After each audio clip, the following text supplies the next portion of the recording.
በኢትዮጵያው ብሔራዊ ባንክ ስር የተቋቋመው የማክሮ ኢኮኖሚ ኮሚቴ የሚባለው የሀገሪቱን የብርን የዋጋ መረጋጋት የሚባለውን ነገር የዋጋ ግሽበት የምንለውን ነገር የሸቀጦችን የምንገበያይበትን ዋጋ ምን ሊሆን እንደሚችል በሞኔታሪ ፖሊሲዎች የሚወስነው አካል የሞኔታሪ ፖሊሲ ኮሚቴው ባሳለፍነው ሳምንት ስብሰባ አድርጓል።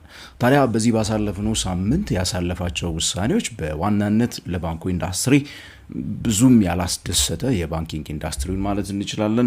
እንዲሁም ደግሞ ከኢኮኖሚው አንጻር ብራግ ያደረገ በጣም ስኬቶቹን አጉልቶ ያሳየ በማግስቱ ግን ደግሞ በነዳጅ ዋጋ ጭማሪ ገበያ ላይ ስንመለከት ደግሞ የሞኔታሪ ፖሊሲ ውሳኔው እንደተባለው እንዳይሳካ የሚያደርጉና ሜቢ ለቀጣይ ወራት እንግዲህ የተሰጡ የሚመስሉ የተለዩ ችግሮች ኦሬዲ ሊፈጠሩ እንደሚችሉ የሚያሳዩ ነገሮችን አብረን አይተናል። በዚህ ባሳለፍነው ሳምንት በኢትዮጵያ የማክሮ ኢኮኖሚ እንትን ውስጥ የነዳጅ ዋጋ መጨመር ራሱን የቻለ ከዋጋ ግሽበት ጋራ የሚያመጣው ችግር ስላለበት በዛሬ ቪዲዮ እንድንመለከት የፈለኩት እንግዲህ የማክሮ ኢኮኖሚ ፖሊሲ ኮሚቴው በስብሰባው ምን አየ፣ ምን ወሰነ የሚለውን ነገር እናያለን።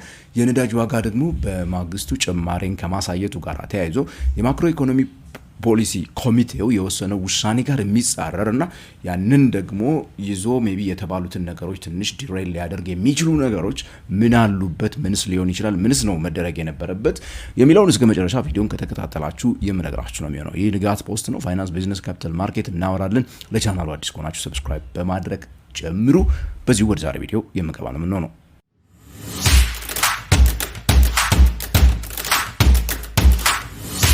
የማክሮ ኢኮኖሚ ፖሊሲ ኮሚቴ የምንለው ይህ የሀገሪቱ እንግዲህ ሞኔታሪ ፖሊሲዋን ወይ ደግሞ የገንዘብ ፖሊሲዋን ገንዘብ በገበያ ላይ ሊኖረው የሚገባውን ዋጋ የሚወስነው አካል ያካል ነው። የተለያዩ የማርኬት ኦፕሬሽኖችን በመውሰድ ኦፕን ማርኬት ኦፕሬሽንስ የምንላቸውን በብሔራዊ ባንክ የተለያዩ አካላት ገንዘብ የሚያበድሩበትን ዋጋ ለምሳሌ ኢንተረስት ሬት በማስቀመጥ እንደዚህ ነገሮች በማድረግ ለመቆጣጠር ከተጀመረ እንግዲህ ኦልሞስት 2024 ጁላይ ወዲህ እንደማለት ነው። እንደዚህ አይነት ነገሮች ለማድረግ እየተሞከረ ይገኛል።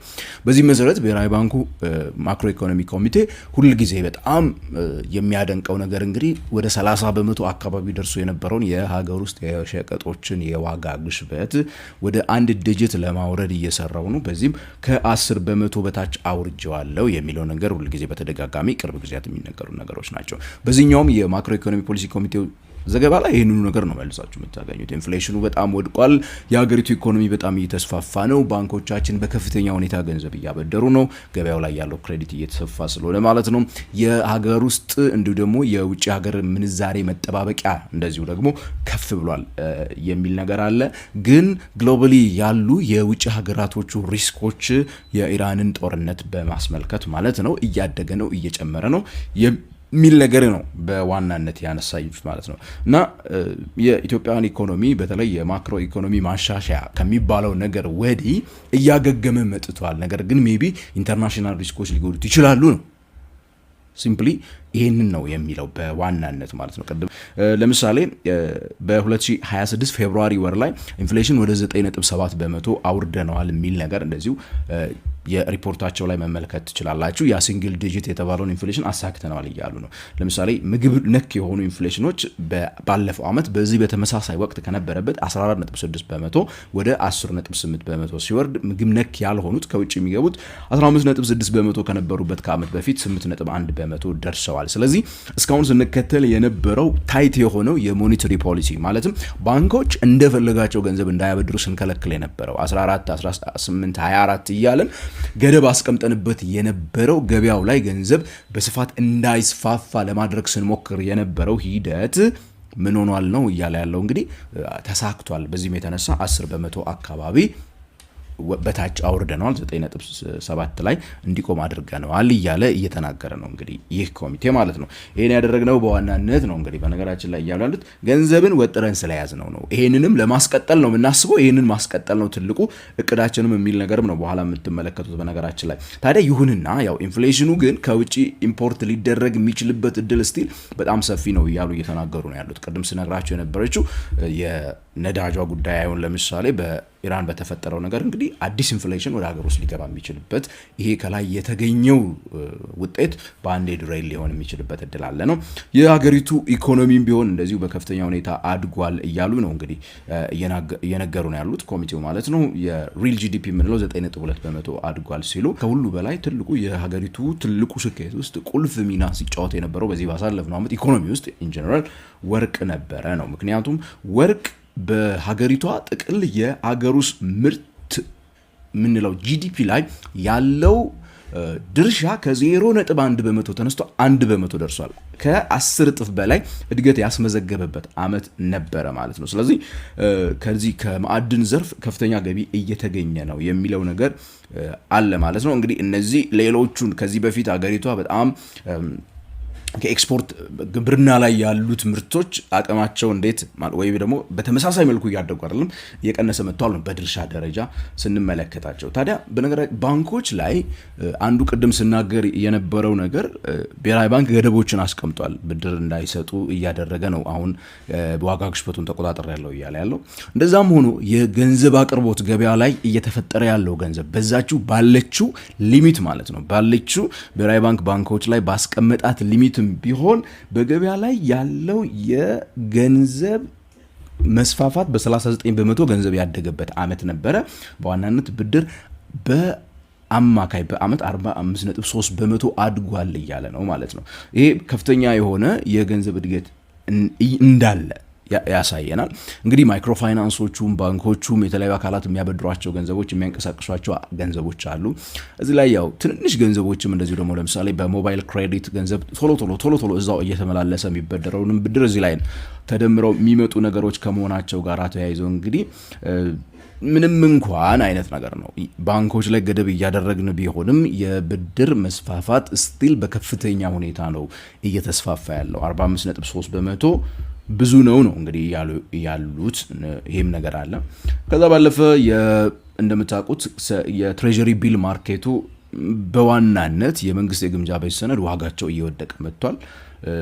ለምሳሌ የ91 ቀኑ የመንግስት የግምጃ ቤት ሰነድ ከ15.2% ከነበረበት ወደ 12.4% እየወረደ መጥቷል። ለዚህ ምንም የተለየ ሌላ ምክንያት የለም። በነገራችን ላይ ባንኮች ገንዘባቸውን ይዘው ስላሉ ሊያበድሩት ስላልቻሉ ለመንግስት በግዴታ እያበደሩት ነው ማለት ምንም ማድረግ ስለማይችሉ የተሻለ አማራጭ የተሻለ አዋጭ የሆነው ይሄኛው ሆኖ ስላላቸው ማለት ነው።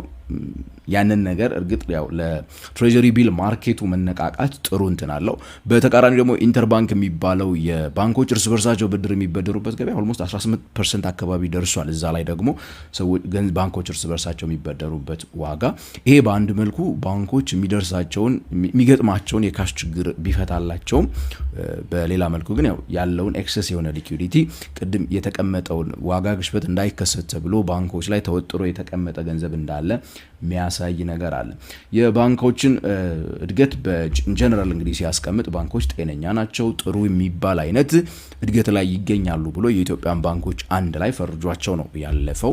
ያው ፋይናንሻል ስቴቢሊቲ ሪፖርቱም ላይ ባለፈው እንደሰማናቸው አይነት ነገሮች ማለት ነው። መንግስት የራሱን ወጪና ገቢ ደግሞ በተቻለ መጠን ለመቋቋም በጣም እየሞከረ ስለመሆኑ ነው እንግዲህ የተናገሩት። በስተመጨረሻ ዞሮ እነዚህ ነገሮች ከገመገሙ በኋላ ምን ውሳኔ ወሰኑ የሚሉት ነገሮች ነበሩ ሲጠበቁ የነበሩት ይሁንና ምንም አዲስ ነገር አልወሰኑም። ለምሳሌ ኢንተረስት ሬት የቤንችማርክ ኢንተረስት ሬት የምንለው 15% ላይ ያለው ያ 15% ላይ ሲቀመጥ ምን ማለት ነው? ሰዎች ብድር እንዳይበደሩ ላለማበረታታት ነው። ኢንተረስት ሬት ከፍ ያለ ኢንተረስት ሬት ብዙ ጊዜ ሰዎች እንዳይበደሩ ስንፈልግ ነው። ዝቅ ያሉ ኢንተረስት ሬቶች ሰዎች እንዲበደሩ ስንፈልግ ነው። ኢኮኖሚ ላይ ገንዘብ እንዳይስፋፋ በምንፈልግበት ሰዓት እንግዲህ ከፍ ያሉ እንትኖች እንወስዳለን። እርግጥ 15% እንግዲህ አሁን ባለው ገበያ ከፍ ያለ ነው አይደለም አይደለም። እሱንም ስለማያምኑበት ይመስለኛል። ምክንያቱም ዝም ብለው ኢንተረስት ሬትን ብቻ እንዲጫወቱ ነው እና IMFም የሚመክሩት ወይ ደግሞ ያው ሳይንሱም የሚመክራቸው ኢንተረስት ሬቱን ከፍ እያደረጉ በመሄድ ገበያው ብድር የሚባል ነገር እንዳይበደር ፍላጎቱን መግደል ነው ትክክለኛው የሞኔታሪ ፖሊሲ ኢንስትሩመንት እንጂ አሁን ባለው ሁኔታ ባንኮች ላይ 16%፣ 28% እያላቸው ክልከላ በመከልከል አይደለም ባንኮች ገንዘብ እንዳያበድሩ የሚደረገው። ነገር ግን እሱ እንደማያዋጣ ስለሚያውቁ የኢንተረስት ሬቷ ማለት ነው ብትኖርም ሞኔታሪ ሬቱ ማለት ነው ስቲል ግን የክሬዲት ግሮዝ ካፕ ተብሎ የተቀመጠው ባንኮች ገንዘብ እንዳያበድሩ የሚከለክለው እንግዲህ ጸንቷል ማለት ነው። ስለዚህ ባንኮች ላይ ብድር ፕሮሰሳቸውን ጨርሳችሁ በዚህ ባሳለፈው ኳርተር ብዙ ጊዜ ባንኮቹ ለውጥ ይመጣል ብለው ስለሚጠብቁ ሜቢ ፕሮሰሳችሁን ጨርሰውላችሁ ከሆነ በዚህኛው ከዚህ ወር በኋላ ኤፕሪል በኋላ እንሰጣችኋለን ብለው ዲስፐርስመንት ስትጠብቁ የነበራችሁ ሰዎች እንግዲህ በሚያሳዝን ሁኔታ ገንዘባችሁን አታገኙ ማለት ነው። ከሚቀጥለው ሰኔ ድረስ መጠበቅ ይኖርባችኋል። ሜቢ ሚያዝያ ላይ እንግዲህ ከእንደገና እንሰበሰባለን ብለዋል። ያኔ ምን ሊሉን እንደሚችሉ ግን የምናይ ይሆናል ማለት ነው። ከዛ ባለፈ እንደዚሁ ታይት የሆነ ሞኔታሪ ፖሊሲ የገንዘብ ገበያ ላይ በስፋት እንዳይንቀሳቀስ በማድረግ እንቀጥላለን፣ እያዋጣን ነው የሚል ነገር አንስተዋል። ይሁንና ታዲያ እዚህ ላይ ሌላ አንድ ተቃራኒ የሆነ ነገርና ውሃ የሚጨልስበት ነገር መጥቷል። እኛ ሀገር ላይ የዋጋ ግሽበት ላይ ሁሌም ቢሆን በብዙ ጊዜያት በጣም ወሳኝ ሚና ከሚጫወቱት ዋጋ ግሽበት ውስጥ 8 እስከ 9% የሚሆን ድርሻ አላቸው ተብለው ከሚነገሩት ምርቶች ውስጥ አንደኛውና ዋነኛው የነዳጅ ምርት ነው። ይህ ምርት የዋጋ ጭማሪ ተደርጎበታል። በብዙ ፐርሰንት ኦልሞስት 7 8 እስከ 10% የሚደርሱ ጭማሪዎች የታዩበት ነው በነዳጅ ዋጋ ላይ በዚህ ባሳለፍነው ሳምንት ውስጥ በተመሳሳይ መልኩ የዛ የዋጋ ጭማሪ በራሱ እንግዲህ በዚህ አሁን በያዝነው የኤፕሪል ወር ሌላ ነገር ይዞ ሊመጣ እንደሚችል ግልጽ ነው። ኢንፍሌሽኑ በሱ ብቻ ሳይሆን ትራንስፖርት ላይ ይመጣል። ትራንስፖርት ላይ የሚመጣ ኢንፍሌሽን ገበያ ላይ የሚቀርቡ ሌሎች ሸቀጦች ላይ ይመጣል። የሸቀጦች ራሳቸው ደግሞ እንቅስቃሴያቸው እየተገደበ ከሆነ ከሰሞኑ ለምሳሌ ኮንቴነር እጥረት፣ መርከብ ምናምን የሚባሉ ነገሮች እየተወሩ ይገኛሉ። እነዚህ ነገሮች ይመጣሉ። እነዚህ ነገሮች ላይ ሞኔታሪ ፖሊሲ ኮሚቴው በተለይ ኦር እንግዲህ ከመንግስት ጋር በመሆን ማለት ነው በጊዜያዊነት ይሄ ጊዜያዊ የተፈጠረ ነገር ነው። መቼስ ጦርነቱ ለረጅም ጊዜ ይቆያል ማለት አይደለም። በውሳኔ ደረጃ የማክሮ ኢኮኖሚ ፖሊሲ ኮሚቴው የሚወስደው ውሳኔ ትክክለኛ ቢሆንም በፕሪንሲፕል ደረጃ አት ሴም ታይም ግን በእንደዚህ አይነት ጊዜዎች ግን ምን መከተል አለባቸው ማለት ነው? ሪሊፍ ሜካኒዝሞች መከተል መቻል አለባቸው። ለምሳሌ ድጎማዎች መደረግ መቻል አለባቸው። መንግስት ከራሱ በጀት ላይ ቢሆንም ያለውን ፊስካል ዲሲፕሊን እያደነቁት እንዳሉት ሁላ በዚህ ጊዜ ግን ችግር እንዳይፈጠር ማድረግ አለባቸው። ተመልክታችሁ ከሆነ በሌሎች ሀገራቶች ለምሳሌ ኦስትሬሊያ ላይ ይመስለኛል ነዳጅ ላይ የሚከፈለውን ታክስ በጊዜያዊነት አንስተናል ምናምን የሚል ነገር እያነሱ ነው። የተለያዩ ሀገራቶች የተለያዩ አይነት እርምጃዎችን ይወስዳሉ። ያ እንግዲህ የመንግስትን ወጪ የሚጨምሩ ነገር ወይ ደግሞ የመንግስትን ገቢ የሚቀንሱ ነገሮች እያደረጉ እነዚህ ነገሮች ማህበረሰቡ ውስጥ ውጥንቅጥ እንዳይፈጥሩ ለመከላከል የሚያደርጓቸው ብዙ ጥረቶችን እየተመለከትን እንገኛለን። ከኛዎቹም እሱን እንጠብቃለን።